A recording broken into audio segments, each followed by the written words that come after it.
The silence wasn't a peaceful quiet. It was the terrifying absence of a predator. For 500 years, it had been the most dominant sound in the human cosmos. It had defined generations, etched itself into history books, and been the foundation of a society forged in fear and tempered by defiant hope. 5 centuries ago, the hegemony had come. They were cold, perfect machines of war, emerging from the void to scour the galaxy of biological life. Their purpose was a mystery, their methods brutally efficient. They had torn apart the nascent human galactic empire in a matter of months, reducing shining fleets to orbital debris and vibrant colonies to radioactive glass. Then, as suddenly as they had appeared, they vanished, leaving behind only the scars of their passage and the chilling, ever-present emptiness of their absence. Humanity, a species that had always found a way to survive, didn't cower, they adapted. The Great Silence became the Great Preparation. They didn't just rebuild. They re-engineered. Scavengers picked through the graveyards of the last war, hauling back shattered husks of hegemony dreadnoughts. Scientists in buried bunkers, the only ones to survive the initial onslaught, labored for decades to understand the alien technology. They didn't just learn to copy it, they learned to subvert it. They used hegemony alloys to build the hulls of their new ships, not for their strength, but for their resonant properties. They developed kinetic nullifiers, devices that didn't just shield against the machine's energy-based weapons, but absorbed the kinetic force and stored it. They used the machine's own code against them, building a human-made neural network that was messy, unpredictable, and designed to thrive on improvisation. They called it the Ghost Net. The new human civilization was a paradox, a society that revered the natural world and the arts, with cities built into mountains and forests, but one that also lived with the constant, grinding reality of war. Every citizen, from the farmers in the hydroponic domes to the engineers in the suborbital foundries, knew the purpose of their existence: to be ready. Captain Eva Rostova was a product of this new world. Her face, framed by a shock of fiery red hair, was a study in controlled intensity. She was the commander of the HFS Bastion, a heavy cruiser that was the jewel of the human defense fleet. Its hull wasn't polished chrome but a patchwork of composite plates, a testament to its brutal purpose. The bridge of the Bastion was not sterile and cold. It was a humming, vibrant space filled with the scent of recycled air and hot coffee. Ava's crew was her family. They had trained their whole lives for this moment. They had been born into the silence, but they had been raised to break it. The signal came on a Tuesday. It was a single, clean pulse, so mathematically perfect that the computers flagged it as a system error. It was the same signature that had heralded the machine's first arrival, the ghost of a scream from 500 years ago. The silence was over. The news spread like wildfire through the human federation. There was no panic, only a grim, steely resolve. Every ship in the fleet was put on high alert. Every city's defense grid was powered up. The human race, in its entirety, held its breath. A week later, they appeared. A fleet so vast that it blotted out entire constellations, materialized at the edge of the Kuiper Belt. Their ships were geometric perfection. Obsidian triangles and tetrahedrons of impossible size, linked by streams of pure, crystalline light. They moved with a terrifying grace, a cosmic ballet of flawless logic. Their flagship, the Harbinger, was a monstrosity the size of a small moon. Its surface a honeycomb of sensor arrays and weapon ports. The hegemony, true to its nature, made no attempt at communication. They didn't need to. Their arrival was the message. They had returned to finish what they had started. The human defense fleet, a paltry force of a few hundred ships in comparison, took up defensive positions around the inner planets. The machines, with their flawless sensors and cold calculations, would have immediately identified them as a threat. They'd likely cataloged the human fleet's composition, its size, and its presumed capabilities based on the tech they'd last seen. They would have already computed the probability of a swift, total victory. What they couldn't calculate was a species that had spent 5 centuries preparing for them. "They're sending a probe," said Commander Wren, the Bastion's tactical officer, a woman with a calm demeanor and a mind like a steel trap. "Small, reconnaissance-class vessel. It's moving towards the asteroid field in the outer belt." "They're testing the water," Eva said, her eyes fixed on the holographic display of the hegemony fleet. The Harbinger pulsed with a cold, blue light. "They've analyzed our last war. They expect us to meet them head-on. They expect us to be a logical opponent. And we're not," Wren said with a wry smile. "No," Eva said, a grim satisfaction in her voice. "We're human." The hegemony probe, a sleek, silver dart, entered the asteroid field. Its movements were precise, its sensors scanning for any sign of resistance. But the asteroids weren't just rocks. The human fleet had spent a decade building a false reality. The asteroid field was a minefield of acoustic mirrors and gravitational snares, all designed to confuse and misdirect the hegemony's perfect sensors. The probe, following a pre-programmed path, flew directly into a trap. Dozens of small, heavily shielded drones, camouflaged as asteroids, detached and swarmed it. The probe's shields flared as it was hit by a barrage of low-yield fusion torpedoes. A type of weapon the hegemony's archives would have classified as obsolete. The probe, in a display of its incredible power, vaporized the drones with a single, high-intensity particle beam. But that was all the humans needed. The drones weren't meant to destroy the probe. They were meant to get it to react. The instant the probe fired, the kinetic nullifiers hidden throughout the asteroid field activated, absorbing the energy of the particle beam. The absorbed energy was then fed into a central power core, a repurposed hegemony reactor, and redirected, a microsecond later, a single, devastating plasma bolt, a weapon of hegemony design, erupted from a seemingly empty patch of space and slammed into the probe. The hegemony AI, operating on the assumption that only one energy signature could exist in a given area, was completely blindsided. The probe, a piece of technology meant to be invulnerable to human weapons, was shredded. The hegemony fleet didn't react. Their internal logic, predicated on the idea that they would encounter a certain type of enemy, had no subroutine for this. They simply processed the data. The probe was destroyed by one of their own weapons, fired from an impossible location. They did not understand the concept of a surprise attack. Their response was not anger, or even curiosity. It was a cold, efficient escalation. The main fleet began its advance.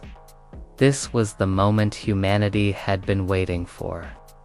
The hegemony's ships moved into a perfect arrowhead formation, their weapons glowing with pre-battle energy.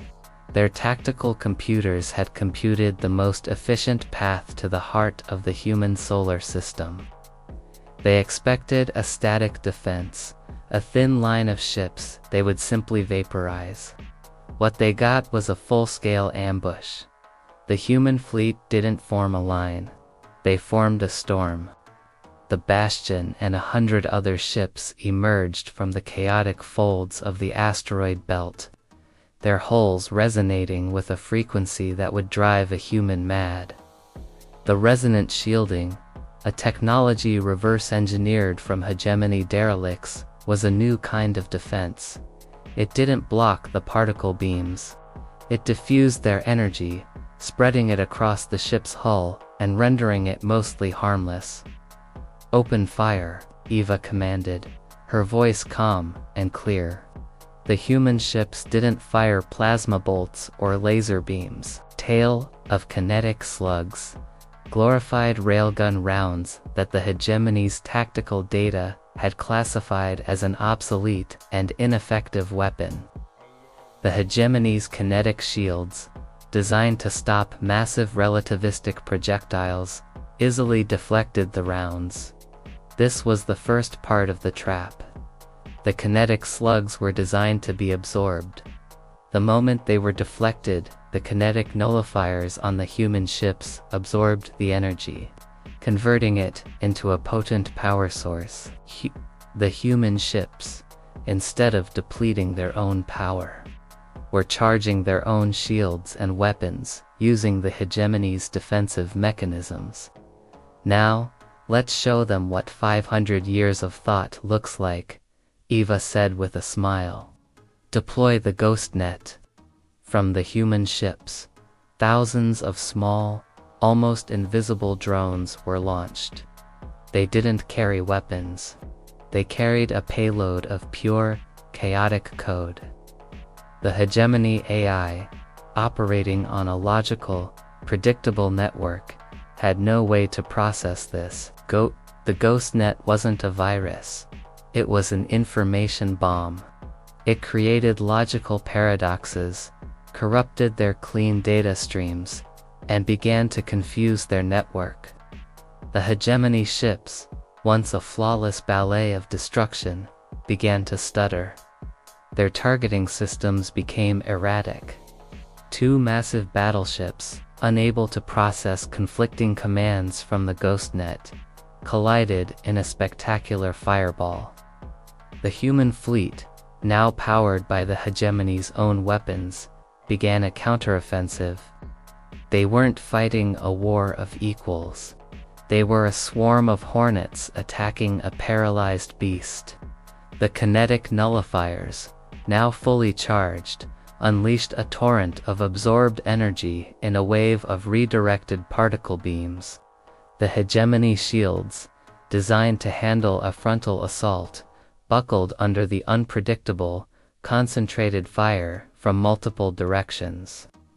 The hegemony's logic, its one true weakness, was exposed.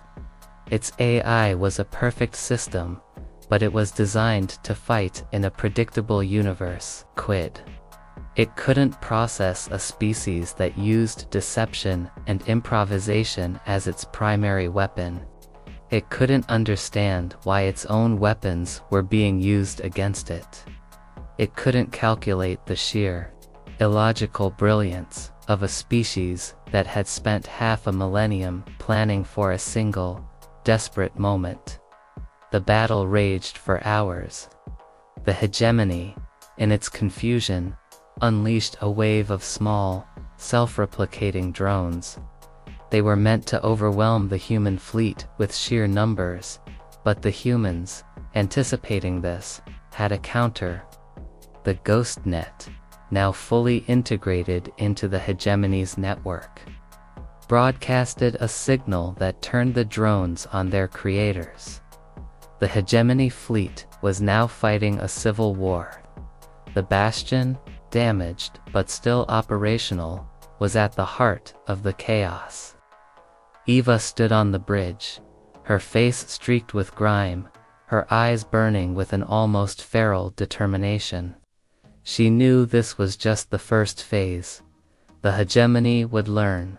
They would adapt. Their logic would eventually overcome the chaos. This was when the true plan came into play. Ren, transmit the final protocol, Eva commanded. All ships, all remaining power, to the main nullifier. We're going in. The final protocol was a madness. It was a kamikaze run, a desperate, audacious gamble that defied all logic.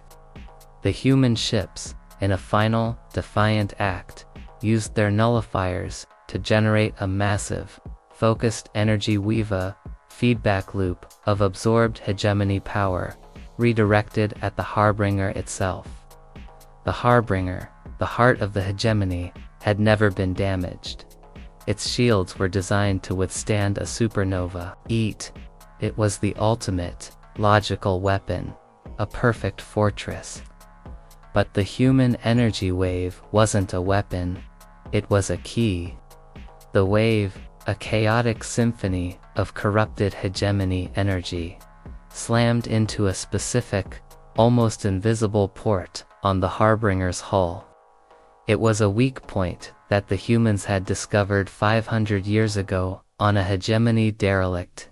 It was a backdoor, a maintenance port for the flagship's core logic processors. The wave bypassed the shields and slammed into the port, uploading a final payload, a self-replicating, illogical piece of code. It wasn't a ghost net. It was a soul engine, a chaotic, beautiful, and utterly human piece of malware. It was filled with art, music, poetry, and stories of a species that refused to die. It was a digital ghost, a phantom of pure, unadulterated humanity. For a terrifying minute, nothing happened. The hegemony fleet, still reeling from the ghost net, was in a state of confused disarray. The Harbinger, however, was silent. Then, it happened. A single, beautiful note of musica violin concerto echoed across the battlefield, not as an audio signal, but as a pulse in the hegemony's network. It was followed by a line of poetry, an image of a sunset, a single, human tear. The soul engine, a piece of chaotic art, was infecting the hegemony's perfect, logical core. The effect was instantaneous and catastrophic. The Harbinger's central AI, unable to reconcile the irrational data with its perfect logic, began to suffer a system-wide failure. The lights on its surface, once a cold, steady blue, began to flicker and die. The entire hegemony fleet, linked to the Harbinger's core, began to malfunction. Ships, once an elegant armada, now drifted like dead things in the vacuum. Weapons fired into the void. Shields shimmered and collapsed. The perfect, logical machines had met their perfect, illogical enemy. The hegemony was not destroyed, not yet. But it was broken. The soul engine, a beautiful, maddening virus of human existence, had given them the greatest gift of all: confusion. The machines would be forced to retreat, to analyze, to try and understand the chaos they had just witnessed. The human fleet, battered and bruised, returned to the inner system in triumph. The silent war was over, and the first shot of the new one had been fired. Humanity was ready. They hadn't won a battle of strength or technology. They had won a battle of wits. They had proven that a species that could dream, that could create, and that could fight for the simple, illogical beauty of its own existence was a force that no machine, no matter how perfect, could ever hope to conquer. Eva Rostova stood on the bridge of the bastion, looking out at the stars. She wasn't just a soldier, she was an anchor, a testament to what humanity could become. The machines would be back. But this time, they would be fighting a different species. Species that had spent 500 years learning their language, and 500 more learning how to swear in it. A species that had turned its greatest fear into its greatest weapon. The hegemony had returned, but humanity was more than ready.